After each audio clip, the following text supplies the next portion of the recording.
graça, com a paz do nosso Senhor Jesus. Que maravilha, irmãos, estarmos juntos. Eu não sei vocês, mas eu sinto saudade do primeiro dia da nossa semana, né? Da saudade, depois que o dia passa, e é maravilhoso podermos estar juntos novamente, louvando, adorando o nosso Deus que nos convoca para esse momento tão glorioso. Que privilégio, irmãos. Louvado seja Deus. Irmãos, vamos abrir as Escrituras no Evangelho de João, Evangelho escrito por João. Hoje daremos sequência no capítulo 2, leremos o restante do capítulo 2, verso 13 ao verso de número 25. João 2, de 13 a 25. É o texto para a nossa meditação. E creio que Deus queira falar conosco por meio deste texto. João 2, de 13 a 25. Farei a leitura, peço que os irmãos prestem muita atenção neste momento, dá aquela ajustada na cadeira, né, para sair a moleza, porque Deus fala conosco por meio da sua palavra. Então, leiamos as Escrituras. Diz assim a palavra do Senhor. Estando próxima a Páscoa dos judeus, subiu Jesus para Jerusalém e encontrou no templo os que vendiam bois, ovelhas e pombas e também os cambistas assentados. Tendo feito uma azorraga de cordas, expulsou todos do templo, bem como as ovelhas e os bois, derramou pelo chão o dinheiro dos cambistas, virou as mesas e disse aos que vendiam as pombas: tirai daqui estas coisas, não façais da casa de meu pai casa de negócio. Lembraram-se os seus discípulos de que está escrito: o zelo da tua casa me consumirá. Perguntaram-lhe, pois, os judeus: que sinal nos mostras para fazeres estas coisas? Jesus lhes respondeu: destruí este santuário e em 3 dias o reconstruirei. Replicaram os judeus: em 46 anos foi edificado este santuário, e tu em 3 dias o levantarás? Ele, porém, se referia ao santuário do seu corpo. Quando, pois, Jesus ressuscitou dentre os mortos, lembraram-se os seus discípulos de que ele dissera isto, e creram na Escritura e na palavra de Jesus. Estando ele em Jerusalém durante a festa da Páscoa, muitos, vendo os sinais que ele fazia, creram no seu nome. Mas o próprio Jesus não se confiava a eles, porque os conhecia a todos e não precisava de que alguém lhe desse testemunho a respeito do homem, porque ele mesmo sabia o que era a natureza humana. Amém. Vamos orar, irmãos, uma vez mais. Senhor Deus, amado Pai, nós te louvamos, Senhor, pela tua palavra santa e bendita.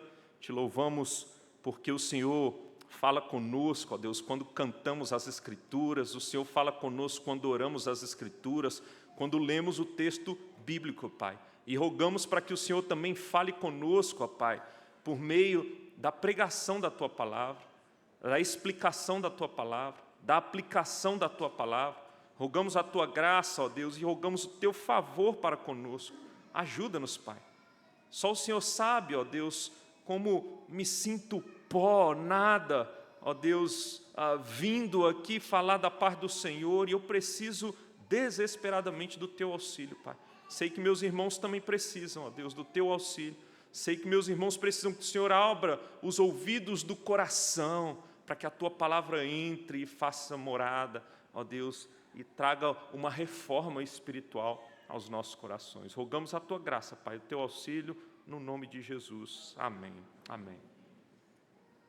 Crianças, hoje o desenho que eu vou pedir a vocês é o desenho de uma reforma, tá?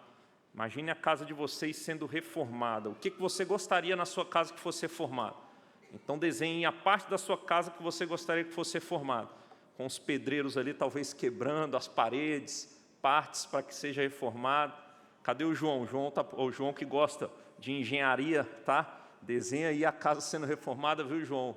E as demais crianças desenhem e depois venham mostrar para mim, tá certo?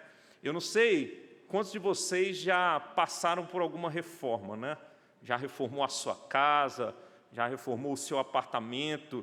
Irmãos, quando nós queremos reformar, e se a reforma é grande, isso traz um certo transtorno, não é verdade? Reforma traz um transtorno, né? Pessoas quebrando ali paredes, né? Fazendo sujeira na sua casa. Não é nada fácil, mas é necessário. Você sonha com a reforma, você sonha com a casa bonitinha, talvez você olhou o projeto de reforma, mas tem que passar por uma destruição, por assim dizer, por uma demolição. Partes vão ter que ser quebradas, algo mais bruto vai ter que ser feito para que haja uma boa reforma.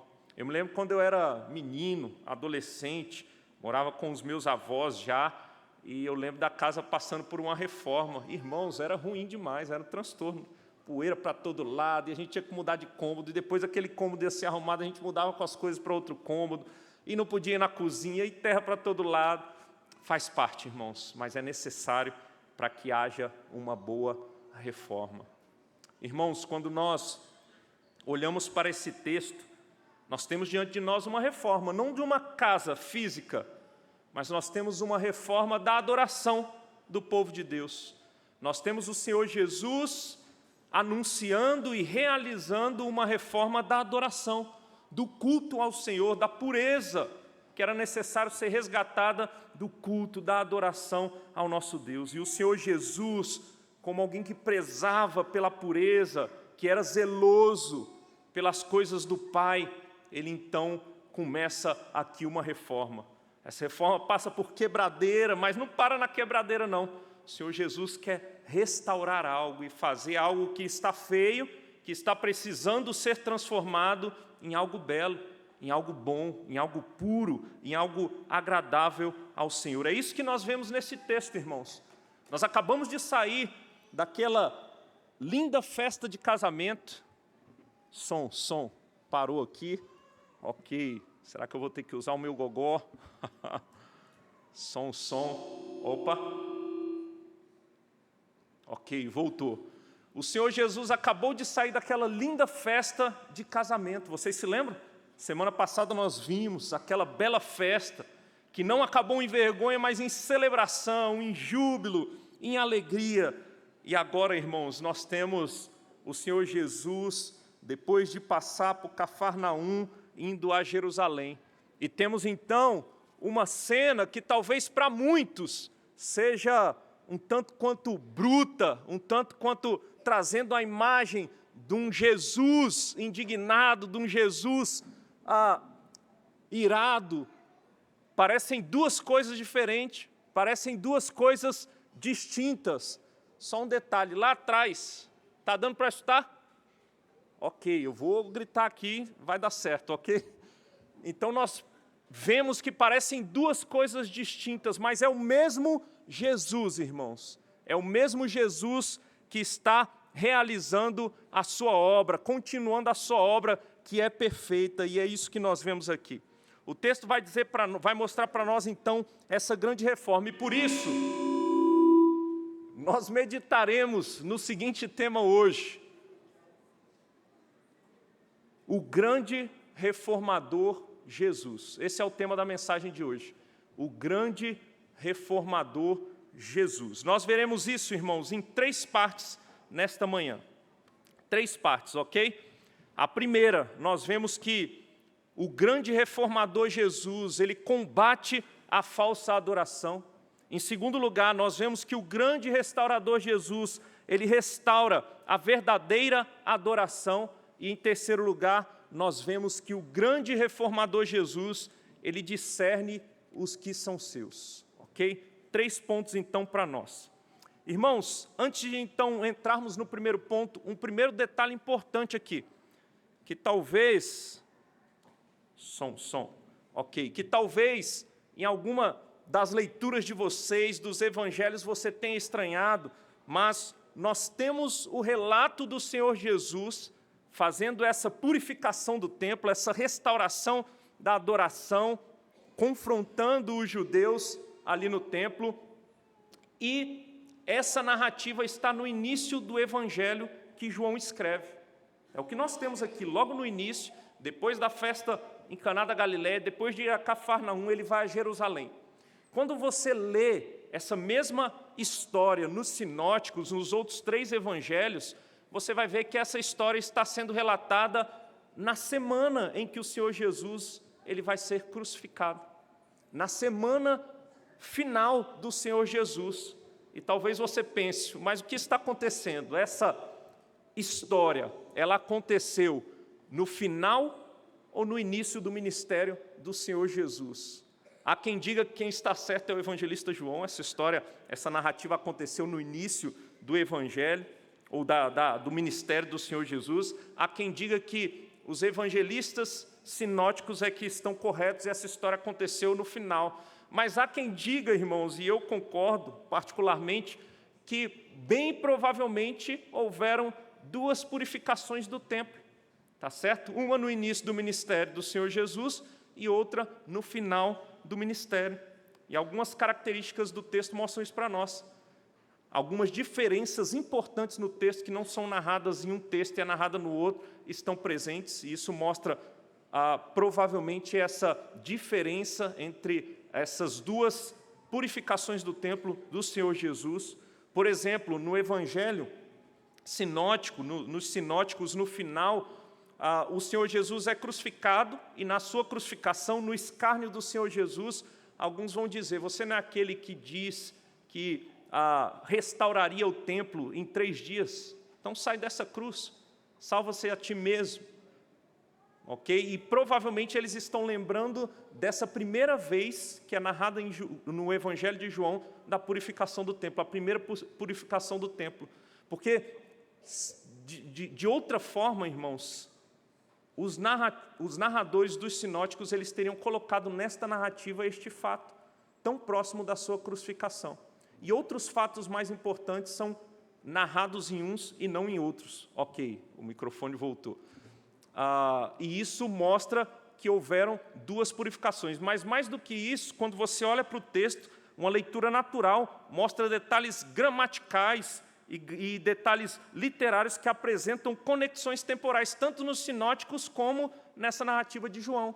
Então você vê conectivos gramaticais importantes que mostram essa sequência temporal, da saída dele do casamento, depois a ida a Cafarnaum e depois ele chegando em Jerusalém. Por exemplo, o conjuntivo cair no grego mostra esse conectivo de narrativas, e o verso 13 começa justamente com esse cair. O verso 14, 15 e 16 também tem esse cair mostrando essa conexão. Então não teria essa conexão gramatical se não houvesse, de fato, essa conexão temporal. Ok? Isso acontece também nos sinóticos. Então, só para quando vocês lerem não estranharem, bem provavelmente, e eu partilho dessa ideia, houveram 2 purificações. Então, essa é a primeira purificação do templo, a primeira vez que o Senhor purifica o templo. E o texto vai mostrar para nós que esse grande reformador chamado Jesus, o reformador dos reformadores, ele combate a falsa adoração. Olha aí para o texto, irmãos, verso de número 13, vai dizer o seguinte para nós. Estando próximo à Páscoa dos judeus, subiu Jesus para Jerusalém e encontrou no templo os que vendiam bois, ovelhas e pombas e também os cambistas assentados. Irmãos, o Senhor Jesus, ele é judeu. E o Senhor Jesus, como um bom judeu, inclusive cumpridor da lei, desde os 12 anos de idade, nós temos narrativas no Evangelho que ele vai ao templo. Ele ia ao templo em Jerusalém. E os judeus, principalmente homens, eles iam anualmente, pelo menos 3 vezes ao templo. Eles iam nas grandes festas judaicas, festa da Páscoa, festa do Pentateuco, ou melhor, do Pentecostes, e festa dos tabernáculos. Eles subiam a Jerusalém para essas festas, e é o que está acontecendo aqui. A festa da Páscoa estava se iniciando, se aproximando, e o Senhor Jesus, então, vai para Jerusalém, ok? É isso que nós temos aqui. O Evangelho de João vai narrar prováveis outras 2 Páscoas, então é possível que tenha tido 3 Páscoas no ministério do Senhor Jesus, narradas no Evangelho de João, aqui no capítulo 2, verso 13, capítulo 6, verso 4 e capítulo 11, 55. 3 vezes o Senhor Jesus vai à Páscoa em Jerusalém. E aqui é mais uma dessas vezes. Ele está indo a Jerusalém. E nós sabemos que, irmãos, nessa festa da Páscoa, era necessário que aqueles que iam levassem os seus animais. para a adoração sacrificial. Era necessário que eles levassem animais para serem sacrificados nos ritos prescritos pelo próprio Deus para o povo de Israel. Então eles iam ao templo e eles levavam os seus animais. Só que o que está acontecendo aqui, e o Senhor Jesus ele é surpreendido, porque quando ele chega no templo, irmãos, o que tinham feito com o templo? Ele se depara com uma cena extremamente esquisita. Vocês lembram da divisão do templo? Que a primeira parte do templo, assim que você entrava nos muros que cercavam o templo, você tinha o pátio dos gentios, que era uma área grande onde os gentios tinham autorização para se achegar e fazer as suas orações. Mas este pátio dos gentios, irmãos, que dava acesso inicial ali ao templo, ou pelo menos aos muros, era o acesso inicial, estava cheio de animais, cheios de comerciantes, cheios de pessoas vendendo animais. Animais, obviamente, que seriam utilizados para adoração, para os rituais. Mas, irmãos, nós temos que entender o seguinte: de certa maneira havia uma conveniência, você sendo um judeu vindo de muito longe, você ter como comprar o seu animal ali na cidade de Jerusalém. Mas, irmãos, ali não era o local correto e mais adequado. Eles estão no templo e eles estão vendendo. Imagine uma feira. Você já foi ali na Feira do Guará? Sei lá, na Feira da Ceilândia. Eu ia muito na Feira da Ceilândia com meu avô, comprar galinha caipira. E eu lembro daquela gritaria, irmãos, aquele cheiro de animais. Imagina só, animal, é animal. Imagine os animais fazendo suas necessidades ali no chão, cheinho de animais. Era uma cena horrível. Pessoas vendendo, anunciando os seus preços. Algo horrível estava acontecendo ali no templo. Instalou-se, de fato, uma verdadeira feira ali no pátio dos gentios. E não somente isso, irmãos. Além dos comerciantes, vendedores que anunciavam preço e tantas vezes cobravam preços elevadíssimos naquilo que eles estavam vendendo para obter lucro, nós tínhamos ainda os cambistas. Os cambistas que trocavam moeda, uma vez que o Império Romano era grande e dependendo da região, a moeda que era utilizada não era a mesma moeda que os judeus aceitavam, e eles precisavam, quando iam para essas festas, pagar a taxa do templo. Tinha a taxa anual que todo homem acima de 20 anos de idade tinha que pagar no templo. Nós vemos isso lá em Êxodo, capítulo 30. Então, eles tinham que levar essa taxa. E o que eles faziam? Eles trocavam o dinheiro para pagar na moeda que os judeus aceitavam no templo. Eles vinham de outras regiões, então tinham cambistas naquela mesma área também. E esses cambistas, inclusive, tiravam porcentagens abusivas da troca do recurso. Em outras palavras, irmãos, e para resumir, havia virado um grande comércio. A adoração ao Senhor virou um grande comércio e pessoas estavam se aproveitando de tudo aquilo para ganhar dinheiro. Irmãos, quando nós pensamos nisso,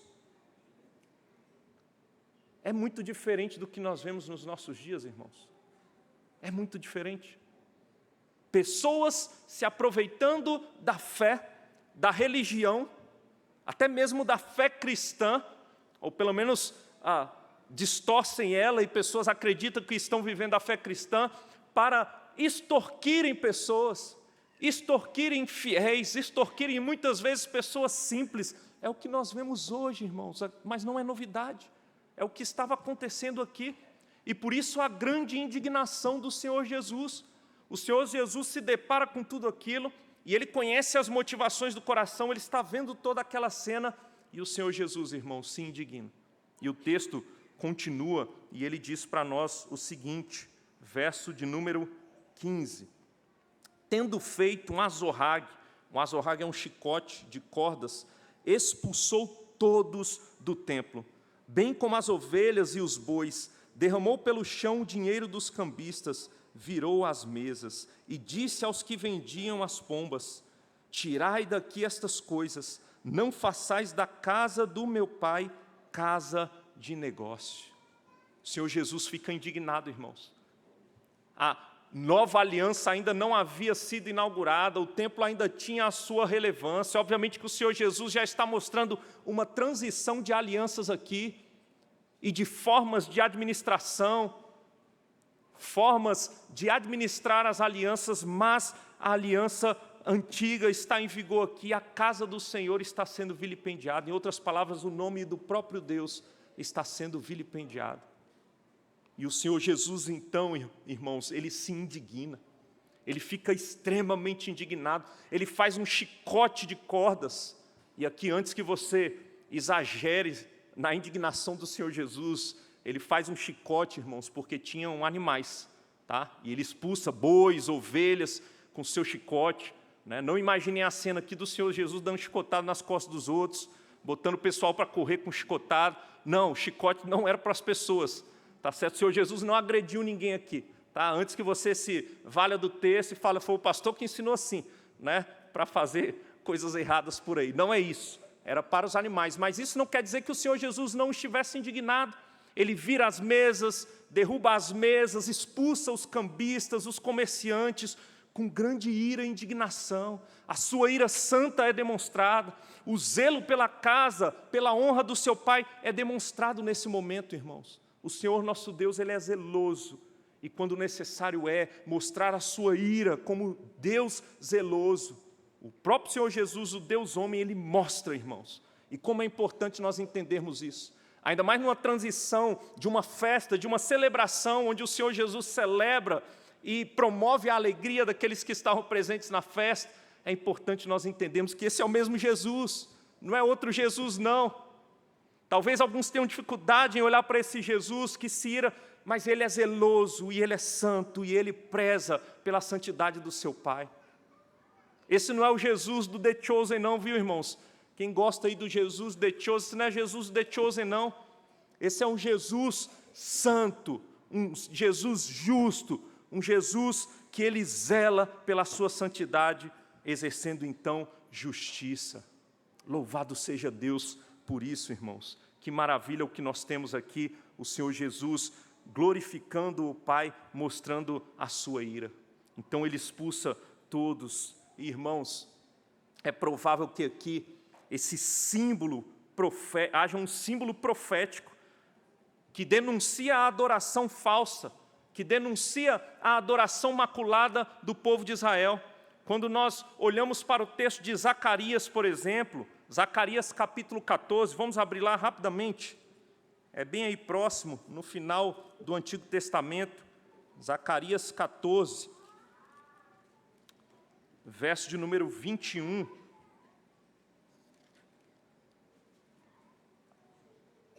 Eu vou ler a partir do 20.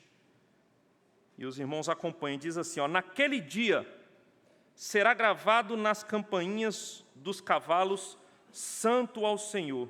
E as panelas da casa do Senhor serão como as bacias diante do altar. Sim, todas as panelas em Jerusalém e Judá serão santas ao Senhor dos exércitos. Todos os que oferecem sacrifícios virão, lançarão mão delas e nelas cozerão a carne do sacrifício. Naquele dia, prestem atenção, já não haverá mercador na casa do Senhor dos exércitos. Então, aqui nós temos uma profecia do Antigo Testamento que começa a se cumprir com Jesus. E aqui, essa ação do Senhor Jesus é o início do cumprimento desta profecia, irmãos. O Senhor Jesus lançando fora os mercadores, os que se utilizavam da casa do Senhor para fazer comércio. Obviamente que isso vai se completar na eternidade. Já não haverá de maneira alguma hipótese de termos mercadores, pessoas mercadejando a fé, se valendo da fé para obter lucro, já não haverá, mas o Senhor já deu esse pontapé inicial com este ato. Pulem aí para Malaquias, que é o livro seguinte, capítulo 3, livro que nós estudamos recentemente, versos 1 a 3, diz o seguinte: eis que eu envio o meu mensageiro, que preparará o caminho diante de mim. De repente virá ao seu templo o Senhor, a quem vós buscais, o anjo da aliança, a quem vós desejais. Eis que ele vem, diz o Senhor dos exércitos, mas quem poderá suportar o dia da sua vinda? E quem poderá subsistir quando ele aparecer? Porque ele é como o fogo do ourives e como a potassa dos lavandeiros. Assentar-se-á como derretedor e purificador de prata, purificará os filhos de Levi e os refinará como ouro e como prata. Eles trarão ao Senhor justas ofertas. Irmãos, aqui é mais um anúncio da purificação, da adoração, inclusive da casa de Levi, dos sacerdotes, e o Senhor Jesus está iniciando.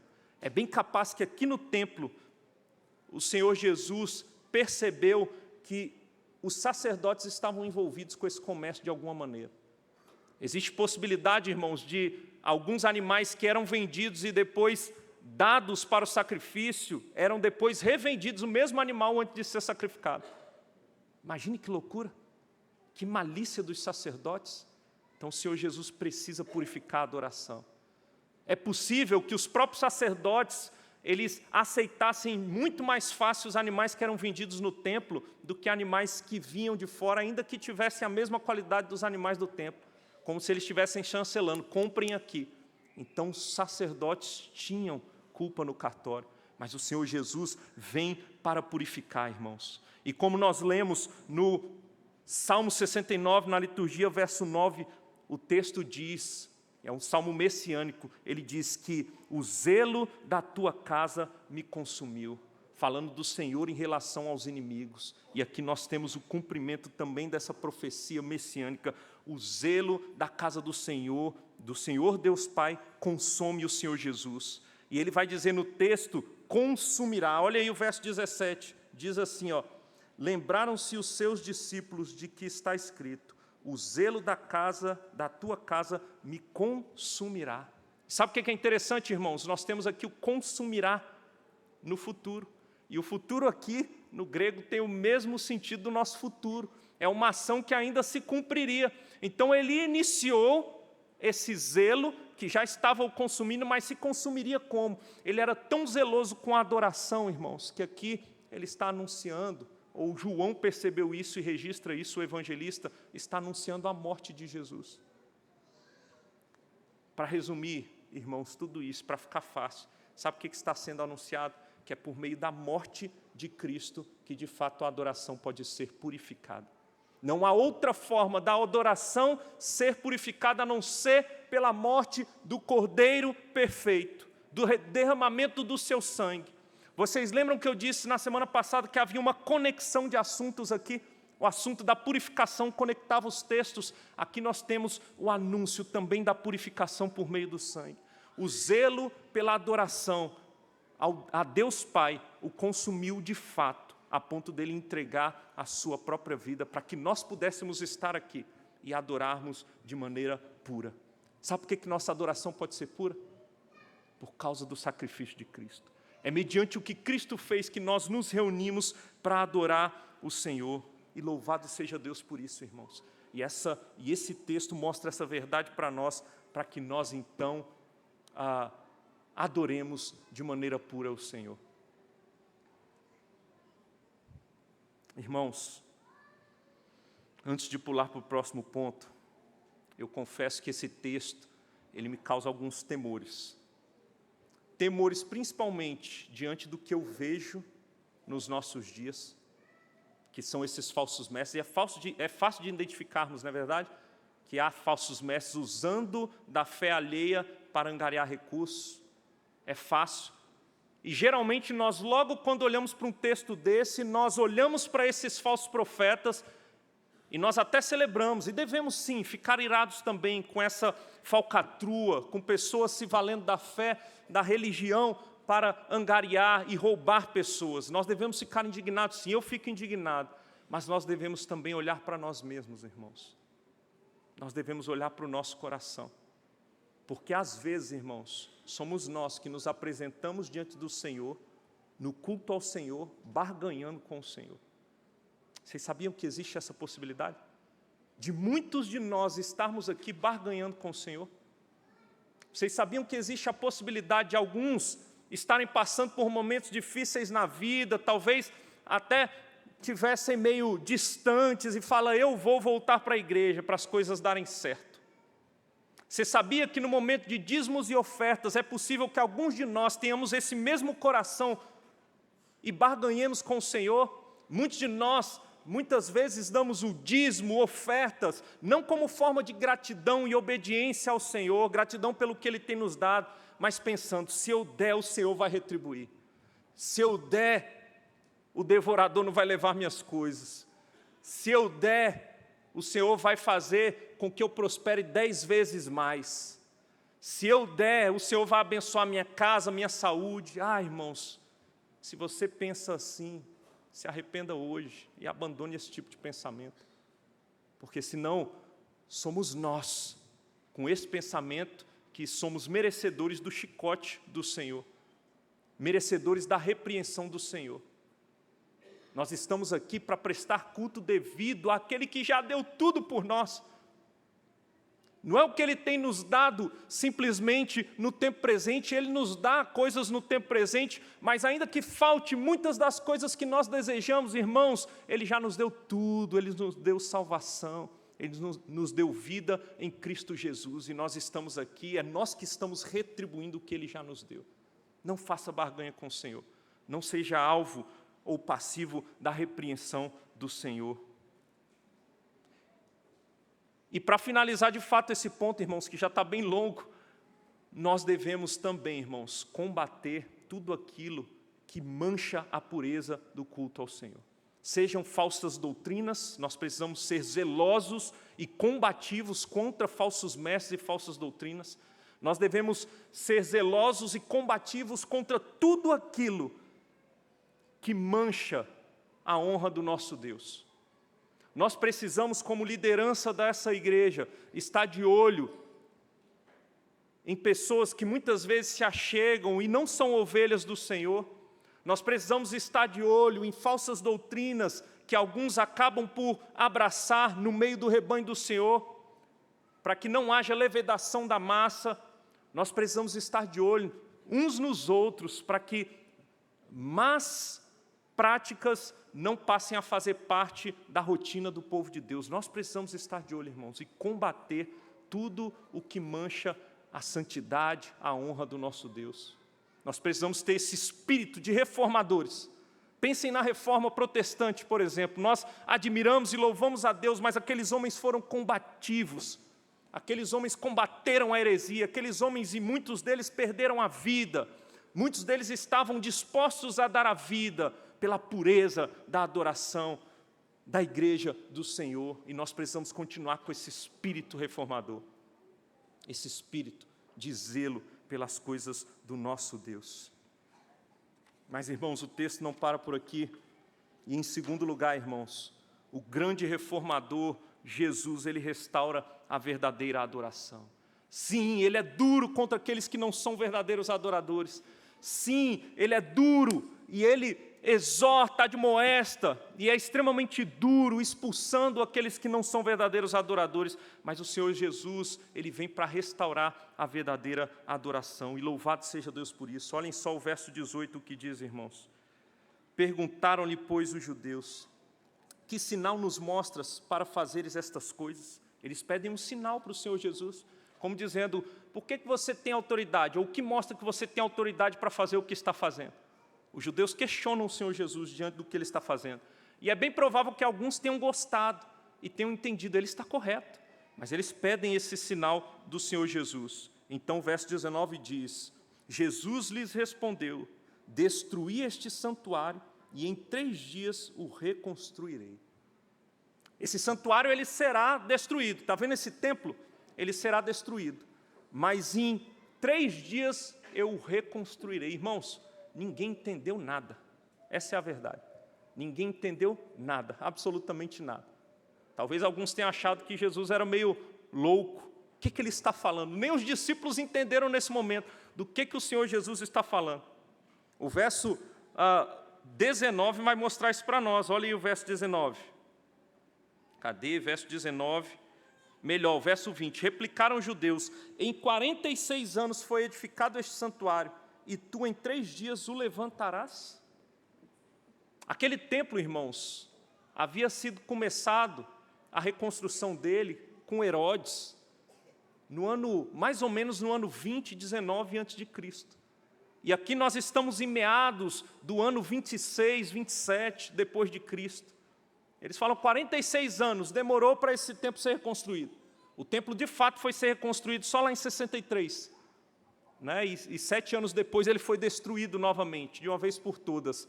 Mas Eles levam em consideração aquele tempo que havia passado no início da construção. Olha o tamanho do templo, olha todas essas pedras. 46 anos. Você está dizendo que vai reconstruir em 3 dias, eles não entenderam nada. Os discípulos se calam, eles também não entenderam, mas ficam calados. O que o Senhor Jesus está falando? E o verso 21 vai dizer para nós algo extremamente importante, irmãos. Diz assim, verso de número 21. Ele, porém, se referia ao santuário do seu corpo. É João já interpretando o que o Senhor Jesus... João não entendeu no momento, mas João, quando escreve o Evangelho, já sabendo de tudo que havia acontecido, ele está interpretando. E ele entende que o Senhor Jesus se referia ao seu próprio corpo. O Senhor Jesus está se referindo, irmãos, à sua ressurreição. Ele morreria e ao 3º dia ele ressuscitaria. E sabe o que esse texto está mostrando para nós, irmãos, que é maravilhoso? A substituição. Tudo aquilo que o templo significava na antiga aliança já não tem mais sentido.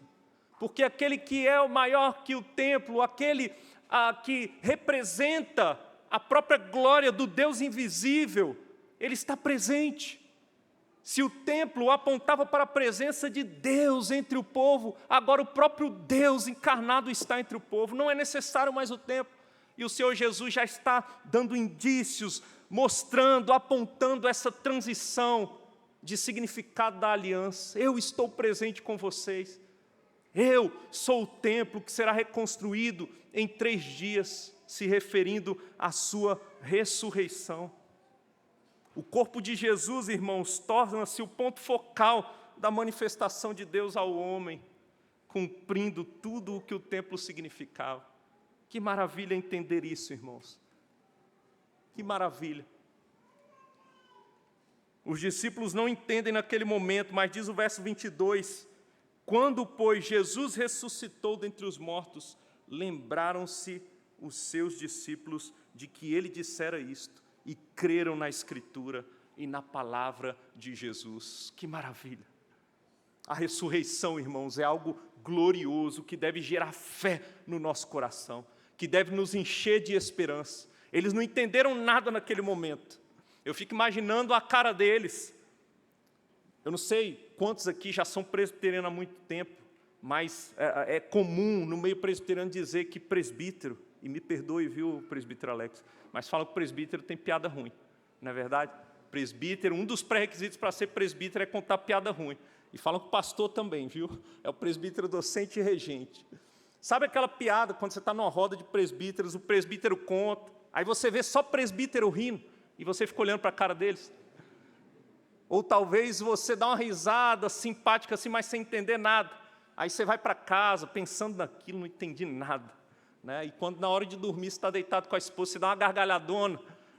A esposa pergunta, o que foi? Agora eu entendi a piada do presbítero. É tipo isso que aconteceu aqui, irmãos. Eles foram entender só no momento da ressurreição.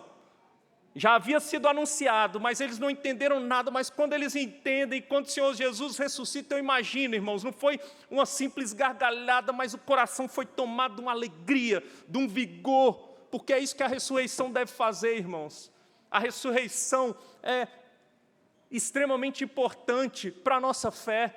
Não existe evangelho que para e acaba na morte de Jesus. É necessária a ressurreição. Se o Senhor não tivesse ressuscitado, diz o apóstolo Paulo aos Coríntios, vã seria a nossa fé, a nossa pregação, mas o Senhor Jesus ressuscitou, e louvado seja Deus, porque essa verdade é que permite que agora sejamos adoradores, e pensando nesse evangelho completo e na obra de Cristo, sua encarnação, sua obra de cumprimento de toda a lei, sua ida à cruz, sua morte e sua ressurreição, é que agora nós temos esperança, é que nós temos acesso a Deus, é que nós temos garantias, é que nós podemos nos achegar à presença do Senhor, é que nós sabemos que somos do Senhor e viveremos com Ele eternamente, é a garantia de que nós ressuscitaremos.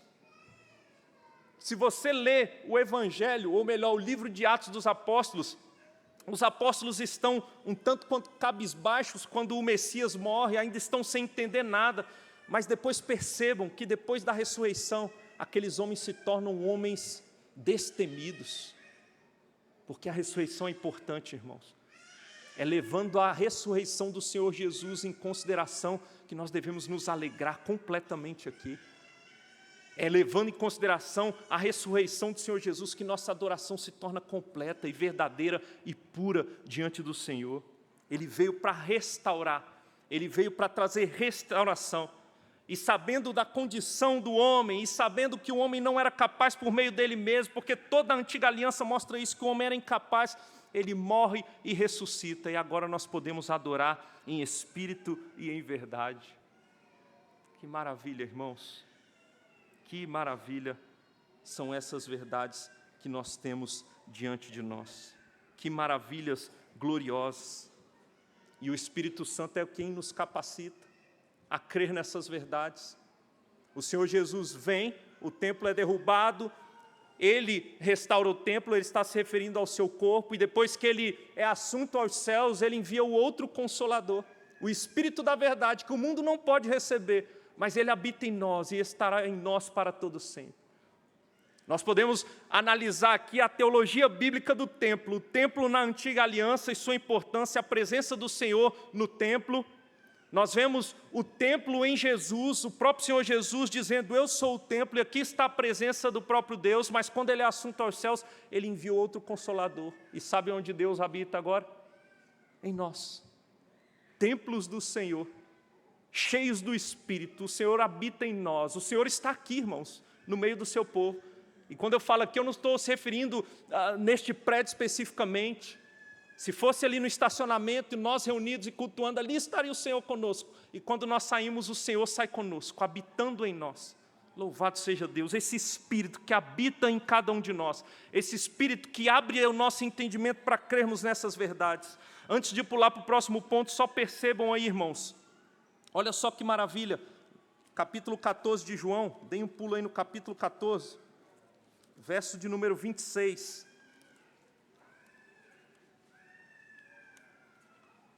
Capítulo 14, verso de número 26. Diz assim o texto para nós, vou ler do 25. Isto vos tenho dito, estando ainda convosco, mas o Consolador, o Espírito Santo, a quem o Pai enviará em meu nome, esse vos ensinará todas as coisas e vos fará lembrar de tudo o que vos tenho dito.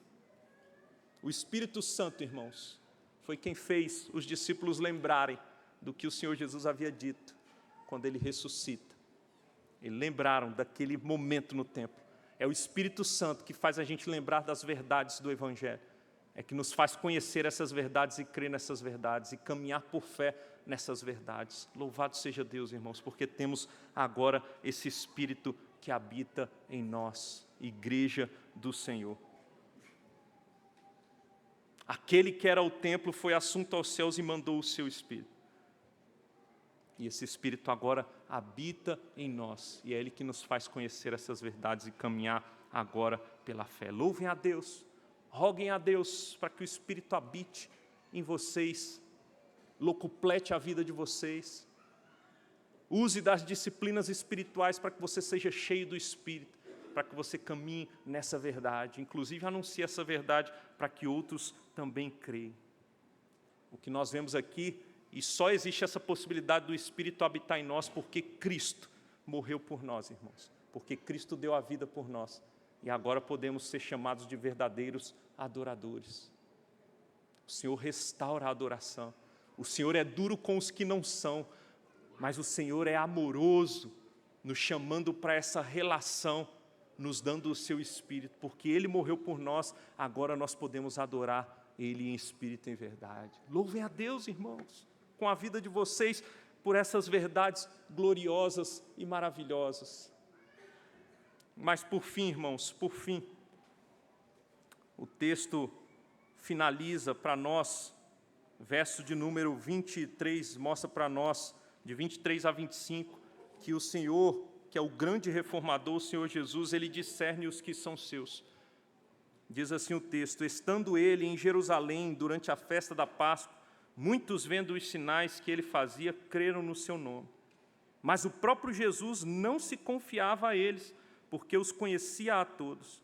E não precisava de que alguém lhe desse testemunho a respeito do homem, porque Ele mesmo sabia o que era a natureza humana. Então, irmãos, o que o texto vai mostrar para nós é que, estando o Senhor Jesus ali em Jerusalém, nessa festa da Páscoa, Ele faz milagres. E o texto vai dizer que muitos creem. E é interessante que o verbo crer é o mesmo verbo utilizado para falar que os discípulos creram na Escritura. O problema aqui não é no verbo. E como é que a gente discerne se a fé é verdadeira ou não? Não é pelo verbo utilizado. Não é pela palavra em si, fé ou crer, o verbo crer. Mas é pelo contexto. E o contexto vai dizer aqui para nós que essa fé não era uma fé real de muitos, na verdade. Muitos que diziam crer, estavam se tornando espécies de seguidores de Jesus, não eram verdadeiros seguidores. Eles estavam simplesmente encantados com os sinais, mas não entenderam quem Jesus de fato era. Vocês percebem a importância, irmãos? Olha só a importância, já aplicando aqui para nós, de conhecermos a pessoa e a obra de Jesus Cristo. Há muitas pessoas que são entusiastas, admiradoras do cristianismo. Há muitas pessoas que até se vinculam a uma igreja local, fazem parte da membresia, mas são entusiastas, estão animados, mas não compreenderam verdadeiramente quem Jesus é. Esses que viam sinais, eles criam que Jesus era um milagreiro, que Jesus era alguém poderoso, mas não entenderam que Ele era o Filho de Deus e não depositaram a fé no Filho de Deus, que deu a vida por eles, ou que daria a vida por eles, que era digno de confiança e era o verdadeiro Messias. Não, eles não criam exatamente nisso. Por isso essa fé, ela era espúria. Por isso essa fé não era verdadeira. Exercer fé com base apenas em sinais, irmãos, é precário. É precário. A fé da grande maioria aqui era essa fé precária, mas o Senhor, Ele sonda os corações. Ninguém engana o Senhor, o que ninguém vê, o Senhor vê, porque Ele vê as profundezas do coração. Inclusive, esse conhecimento de Deus aponta também para a sua divindade, porque Ele conhece os corações, Ele conhece o interior. E Jesus só se dava a confiar àqueles que confiavam verdadeiramente nele, entendendo quem Ele era, não um mero milagreiro, mas o próprio Deus encarnado. Sabe que aplicação essa realidade traz para nós, irmãos?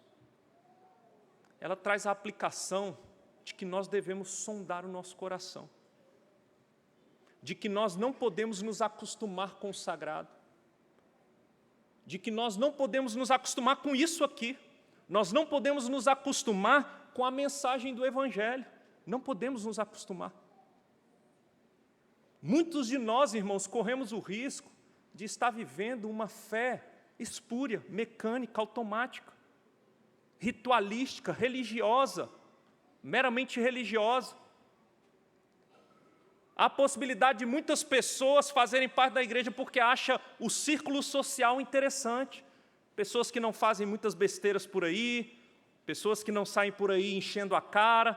Talvez ela olhe para a própria vida dela e algumas práticas trouxeram uma certa economia, ela parou de correr risco, gastar dinheiro com besteiras, e ela fala, está vendo? Deus está fazendo eu prosperar, olha o sinal de Deus na minha vida.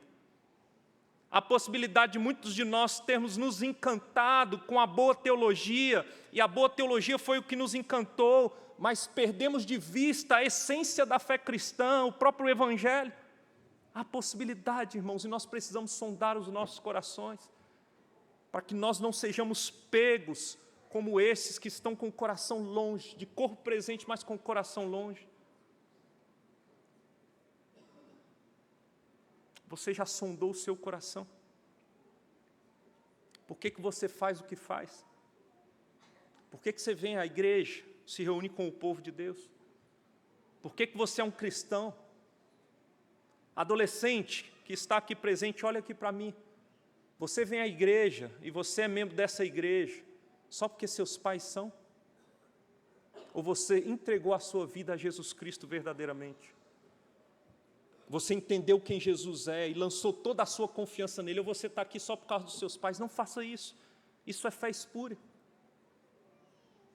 Será que você está aqui só porque no início da sua caminhada você rogou por um milagre e Deus fez um milagre e o milagre foi o que te trouxe, mas você não se manteve firme na fé ou não se aprofundou na fé ou esqueceu o fundamento da fé e está aqui hoje, mas nem sabe o porquê?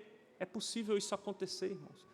Por isso, esse texto nos exorta a olharmos para dentro do nosso coração. Deixa eu te fazer mais algumas perguntas para você pensar. O que você acha que o Senhor vê quando Ele olha para o seu coração? Nesse exato momento, o que o Senhor vê quando Ele olha para o seu coração? Pergunta que eu faço: qual foi a última vez que você rasgou o seu coração? E aqui o rasgar, eu estou utilizando o sentido de abrir o coração em adoração verdadeira e genuína ao Senhor. Qual foi a última vez que você dobrou os seus joelhos e você derramou lágrimas na presença do Senhor, simplesmente por estar na presença do Senhor de joelhos, em oração, se deleitando na presença do Senhor? Qual foi a última vez? Qual foi a última vez que você derramou lágrimas compulsivas por causa dos seus pecados? Porque você tem ofendido a santidade do seu Deus. Qual foi a última vez, meu irmão, minha irmã? Qual foi a última vez que, meditando seriamente no velho, antigo e bom Evangelho, você marejou os olhos, emocionado pelo que Cristo fez por você na cruz do Calvário? Qual foi a última vez? Você já se fez esse tipo de pergunta? Qual foi a última vez que você teve desejo de compartilhar o Evangelho para todas as pessoas? Qual foi a última vez que você pregou o Evangelho para alguém, sem ser de maneira forçada ou numa programação da igreja, mas naturalmente, porque você queria compartilhar aquilo que você tem de mais precioso? Qual foi a última vez? São perguntas de diagnóstico para entendermos como está o nosso coração. Que o Senhor, que sonda o coração por meio da sua palavra, nos permite fazer essas perguntas, para que nós olhemos para o nosso coração. Se você não tem vivido essa fé genuína, se você se acostumou com tudo isso, se você tem vivido no automático, meus irmãos, o Senhor Jesus está no templo hoje, nos visitando, para expurgar tudo aquilo que é equivocado, para reformar a adoração em nossos corações. O Senhor se faz presente na sua palavra, para expulsar tudo aquilo que não condiz com a sua palavra, para que nós voltemos à centralidade da nossa fé, à centralidade das Escrituras, à centralidade do Evangelho, para que sejamos achados como adoradores que agradam o Senhor, que adoram de maneira pura, e que estão firmados naquilo que o Senhor fez por nós, que meditam diariamente, que vêm para cá motivados a adorar aquele que deu a vida por nós, se entregando no nosso lugar, para que nós tivéssemos vida, e agora nós evidenciamos essa vida, adorando com corações puros diante do Senhor. Então, a esperança, essa mensagem na verdade é uma mensagem de esperança. Se o Senhor te chacoalha aí na sua cadeira, chacoalha o seu coração, Ele está te chamando amorosamente, se volte para mim. Eu morri naquela cruz e eu ressuscitei para restaurar a sua vida, restaurar a sua adoração. Ele é o grande reformador. Inclusive só existiu reforma do século XVI e só existe reforma verdadeira por causa da grande reforma que Ele executa na cruz do Calvário, nos dando essa oportunidade de transformação verdadeira, para que sejamos achados como verdadeiros adoradores. Que o Senhor nos abençoe, irmãos, e que essa mensagem venha como uma mensagem de amor aos nossos corações e respondamos positivamente àquilo que o Senhor tem falado ao nosso coração. Vamos orar? Curve sua cabeça e vamos orar. A equipe vai se colocando à frente porque vamos nos preparar para a ceia. Os oficiais que vão nos ajudar na distribuição podem até se colocar já à frente. Enquanto isso, farei uma oração. Oremos. Senhor Deus, amado Pai, nós te louvamos, ó Deus. Te louvamos pela Tua palavra, pelo Teu amor, porque o Senhor é aquele que vem para reformar a adoração, reformar as nossas vidas, Pai, nos conformar à imagem do Teu Filho, nos conformar à adoração verdadeira, para que adoremos o Senhor verdadeiramente, a nossa adoração, a nossa vida seja agradável ao Senhor. E a única maneira de fazer isso, Pai, é olhando para a cruz, é olhando para aquele que se entregou e verteu o seu sangue para nos purificar, aquele que morreu, mas ressuscitou, vivo está, nos outorgou o outro Consolador que habita em nós, e agora cheios do Espírito e movidos pelo Espírito, nós o adoramos e queremos dizer que o amamos e queremos entregar nossa vida inteiramente nas Tuas mãos, Pai. Te louvamos, ó Pai, porque o Senhor muitas vezes é duro conosco. Te louvamos porque o Senhor é duro contra os falsos profetas e nos chama a sermos duros também contra o falso ensino, mas o Senhor é duro conosco de maneira amorosa para que nos voltemos para o Senhor, ó Pai. O Senhor que sonda os corações e conhece, ó Deus, purifica-nos e ajuda-nos na pessoa do Espírito Santo a crer nessas verdades, ó Deus, com inteireza de coração, com verdade, ó Deus, com dedicação, ó Deus, com integridade, para a glória do nome do Senhor. Oramos assim no nome de Jesus. Amém. Amém.